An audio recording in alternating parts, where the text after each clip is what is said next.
Good morning, everyone. Today is a day of celebration because we commemorate the finished work of Jesus on the cross to save mankind. At sa panahon po natin ngayon, tapos na po ito, naganap na po ito, kaya walang dahilan para tayong malungkot, walang dahilan para magmukmok, at lalong walang dahilan para gawin ang mga bagay-bagay upang gayahin ang ginawa ni Jesus, sapagkat walang sino man sa mundong ibabaw na ito ang makagagaya dito.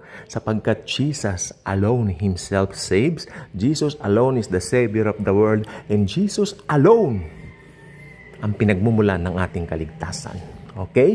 So, sa umaga pong ito, I would like to congratulate every Christian na nakikinig at nanonood po ng video ito, sapagkat tayo po ay nakasulat na po ang mga pangalan natin sa aklat ng buhay.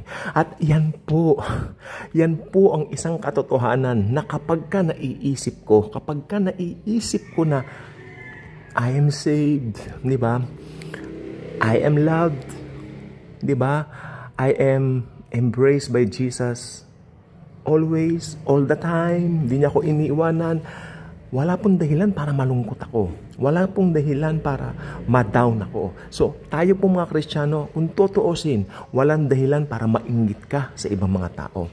Dahil lahat po ng tao sa mundo ginawa ni Jesus na unique. Unique po bawat isa.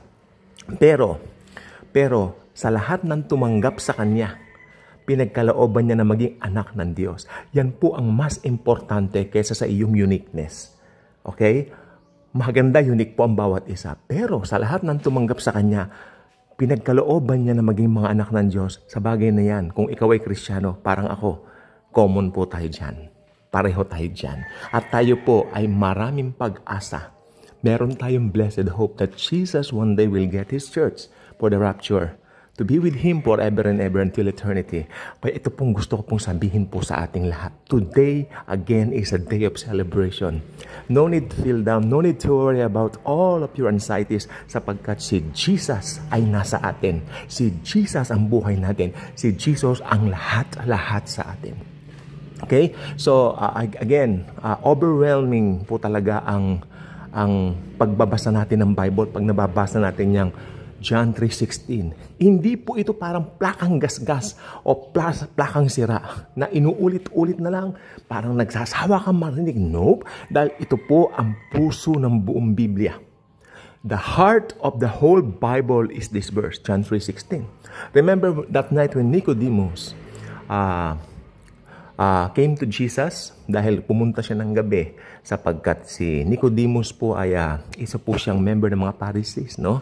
At siya po ay siyempre bilang membro ng mga nakatataas na mga may katungkulan niyan sa Israel during that time, ay ayaw niya makita siya, ayaw siyang matagpuan siya ng mga kasamahan niya bilang mga Pariseo at mga Saduceo niyan, at gusto niyang makausap si Jesus. Pero anong problema?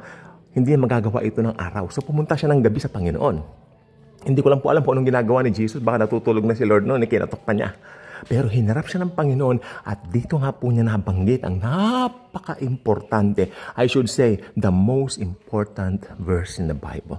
The heart of the Bible. John 3:16.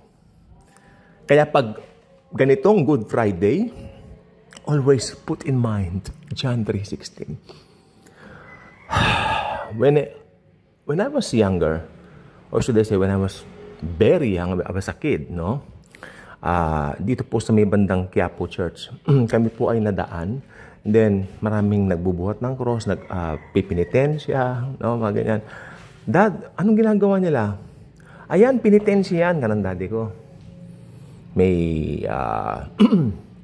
tawag dito, may naghahampas ng sarili, yung parang chuk, merong talang panghampas sa likod, no? Tapos may humahampas din pa sa likod niya.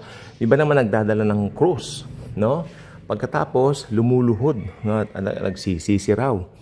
Tapos may mga kabataan din na parang mga sundalo niya, na yun daw yung humahagupit doon sa nagpipinitensya. Pero nakatakip yung mga mukha nitong mga ito, hindi po hayag na ipinapakita. Ayun po nakita ko na talagang during that time, siyempre habang bata pa ako, akala mo, siyempre bata pa ako noon, pero may mga tanong na kung ba't ginagawa. Until na born again ako, hanggang na born again nga po kami, na yun po pala ay wala lang. Kumbaga, wala pong maitutulong yan sapagkat lahat ng anything na pwede mong gawin sa sarili mo, lalo na may kinalaman sa salvation mo, lahat po ng yan ay maraming basahan lang sa harapan ng Diyos.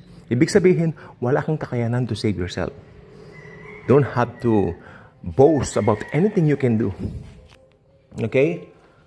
Lahat ng gawa ng tao, lahat ng pwede mong gawin, maraming parang basahan lang yan. Kaya nga po, walang pwedeng magligtas sa atin kundi ang Savior, si Jesus. That's why Jesus came to die on the cross. Pero dumaan siya sa proseso. Pinanganak sa Bethlehem, sa mabahong sabsaban, lumaki, pinako sa cross. Natupad niya ito, nabuhay siya after 3 days. Ngayon, nasa langit na po siya. At anytime now, babalik na po siya to get His bride, the church. Tayo po yun, bride of Christ. Tayo po yung mga mananampalataya. Hindi po ang church building, no? Hindi ang anything na organization or institution, tayo po yun. Okay? So, napakaganda po talaga at napakabalad nating mga mananampalataya sapagkat alam natin ang mga katotohanan ito. Hindi tayo nagbo-boast ng anything that we can do. We're only boasting of what Christ has done for us. And yan po ay sapat na overflowing, overwhelming, and wow, over-blessing. Okay? And it's something like you cannot just contain it in your mind na ganun pala kalalim ang pag-ibig ng Diyos sa atin. Tayo po ay sinulat na sa aklat ng buhay. Tayo po ay ligtas na. Opo, at naniniwala ako, ang isang bagong Kristiyano ay isa ng bagong nilalang. May bago ng pagkatao, may bago ng hangarin, may bago ng mithiin, may bago ng pagnanasa. Iba na ang kanyang ninanais, iba na ang mga bagay na gusto niyang gawin. Ito'y walang iba kundi ang mga bagay na makapagbibigay ng karangalan sa Panginoong Jesus. Dahil yan po ang pinaka-importante, especially ngayong Semana Santa. At ngayon nga pong Good Friday, it's a day of celebration. Don't need to feel down. You don't need to feel guilty about your past sins. No, we have a Savior. We have a living Savior na naghihintay po sa atin na lumapit lang po sa Kanya. Remember, sa Book of Revelation, chapter 3, verse 20, "Behold, I'm knocking at the door of your heart. Anyone who will open it, I will come in." Kani Jesus. So, matagal naman kumakatok si Jesus sa mga puso po ninyo. Ba't hindi mo pagbuksan ng Panginoon? Papasukin mo siya. Tanggapin mo siya bilang Savior and Lord mo. Okay? Manipaniwalaan mo yung ginawa niya sa cross na yun ay sapat na upang ikaw ay maligtas. Na hindi mo kayang iligtas ang iyong sarili. We need a Savior. We need Jesus. Manalangin po tayo. Panginoong Jesus, alam ko na ako'y makasalanan at hindi ko po kayang iligtas itong aking sarili. Panginoon, naniniwala po ko na kayo po ay namatay sa krus upang bayaran ng mga kasalanan ko, past, present, future. Lord Jesus, kayo na po ang bahala sa buhay ko. Isinusuko ko po ang buhay ko po sa inyo. Kayo na po ang aking Lord and Savior from now on. I believe, Lord, yung ginawa mo lang po sa cross ay sapat na para ako'y maligtas.